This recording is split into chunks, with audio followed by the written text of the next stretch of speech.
आप सबका धन्यवाद कि आज आप लोगों ने शॉर्ट नोटिस पे हमारे आग्रह पे यहाँ आए और जो एक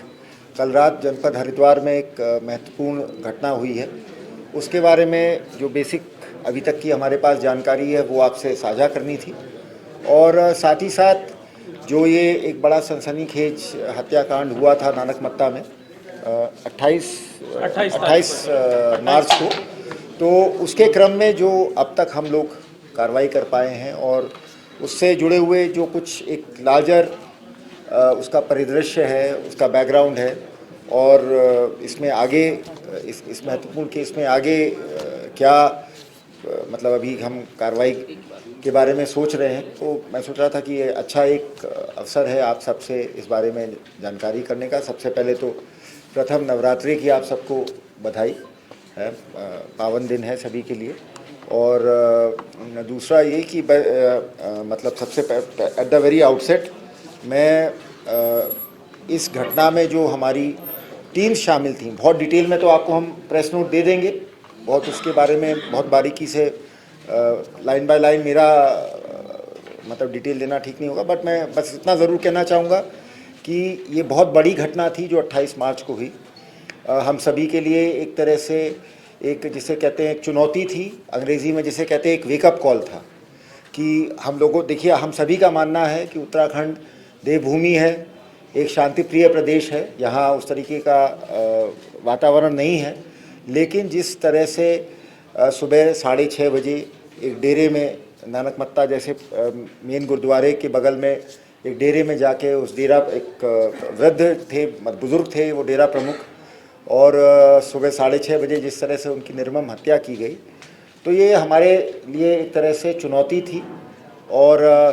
किसी ने उस दिन कहा भी था कि ये एक तरह से हमारे मुंह पे एक तमाचा था, उत्तराखंड पुलिस के मुंह पे। और आप जानते हैं कि अच्छी पुलिस की, देखिए किसी भी अच्छी प्रोफेशनल पुलिस फोर्स की पहचान इस बात से नहीं होती कि हर बड़ी घटना होने से रोक ले। अच्छी फोर्स की पहचान ये होती है कि बड़ी घटना होने के बाद सूझबूझ के साथ, हौसले के साथ, टीम भावना के साथ हम लोग कार्रवाई करें और फिर उस घटना का सही खुलासा करें। ये भी नहीं कि दबाव में आके हम लोग उसका गलत खुलासा करें, और सही खुलासा करें और सही अभियुक्त तक पहुँचे और जो जैसा जिसकी जैसी संलिप्तता है उसको वैसे अंजाम तक पहुँचाएं। ये एक अच्छे पुलिस फोर्स की, तो मुझे सबसे ज़्यादा तो इस बात की खुशी है कि इस पूरी घटना के बाद जो हम लोगों का इन्वेस्टिगेशन था उसमें निश्चित रूप से हमारे जनपद उधम सिंह नगर की पुलिस, हमारे जनपद हरिद्वार जहाँ पे ये घटना हुई वहाँ की पुलिस, और इन दोनों के बीच में जो सबसे अच्छा काम रहा कोऑर्डिनेशन का, हमारी एसटीएफ आयुष अग्रवाल यहाँ एसएसपी एसटीएफ मौजूद हैं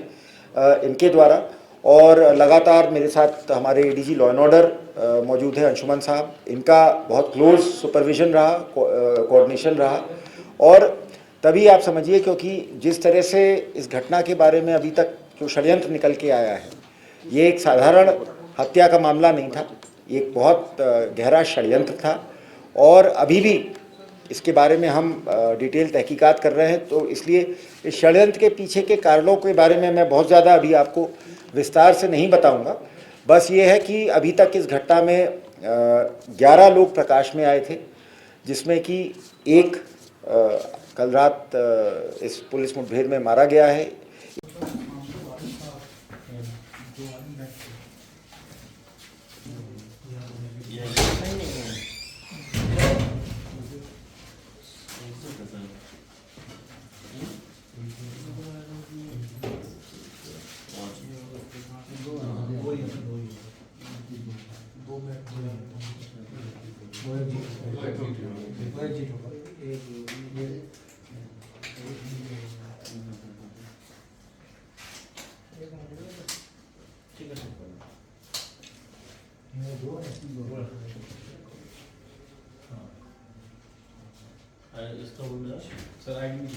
एक जो हत्या करने वाला था वो अभी भी फरार चल रहा है।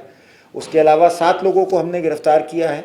और 3 लोग और हैं जिनकी अभी गिरफ्तारी शेष है। और ये भी मैं कहना चाहूँगा कि ये तो जो एक इन लोगों से जुड़े हुए जो षड्यंत्रकर्ता थे उनके बारे में डिटेल है, इनके पीछे भी हमारा ऐसा मानना है और भी कुछ लोग थे जो एक्चुअल में इस घटना के सूत्रधार थे और उनके बारे में भी कुछ ठोस जानकारी मिली है। तो अभी ये मतलब मैं ये भी आप लोगों को बताना चाहूँगा कि ऐसा नहीं है कि इस मुठभेड़ के बाद और इस हत्यारे को मार गिराने के बाद हम मतलब हाथ पे हाथ धर के बैठ जाएंगे। अभी इस केस में हमें बहुत काम करना है, बहुत सारी लीड्स को इन्वेस्टिगेट करना है और कोशिश ये करनी है कि इस केस में जो हमारा इन्वेस्टिगेशन है और हमारी कार्रवाई है वो एक ऐसी नज़ीर बने कि आगे भी कोई इस प्रकार से बाहर के अपराधी या बाहर के ऑर्गेनाइज क्रिमिनल्स हमारे प्रदेश में इस तरीके की सनसनीखेज घटना को अंजाम ना दे सके। तो ये मोटा मोटा मैंने बस बैकग्राउंड बता दिया। अब अगर घटना के बारे में आप लोगों को बेसिक जानकारी हम लोगों ने प्रेस नोट के माध्यम से दे दी है, तो उसको मेरे ख्याल से दोहराने की आवश्यकता नहीं है। लेकिन ये ज़रूर है कि मैं और जब मैंने डीजी पद का कार्यभार संभाला था तो उस समय भी आप लोगों से बात हुई थी, तो आप में से कुछ लोगों ने कहा भी था कि पिछले कुछ दिनों से उत्तराखंड बाहर के अपराधियों की शरणस्थली बन गया है। जेल से कई सारे दुर्दांत अपराधी जो हैं वो अपना एक्सटॉर्शन का रैकेट चला रहे हैं।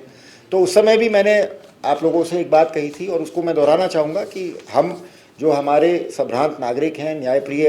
नागरिक हैं, पर्यटक हैं, तीर्थयात्री हैं, उनके लिए हम अवश्य मित्र पुलिस थे, मित्र पुलिस हैं और मित्र पुलिस रहेंगे। लेकिन इस प्रकार के षड्यंत्रकारी दुष्ट अपराधी, शूटर्स, पेशेवर जो किलर्स हैं, इनके लिए हम काल पुलिस बन के उभरेंगे और जैसा कि इस ऑपरेशन ने दर्शाया है।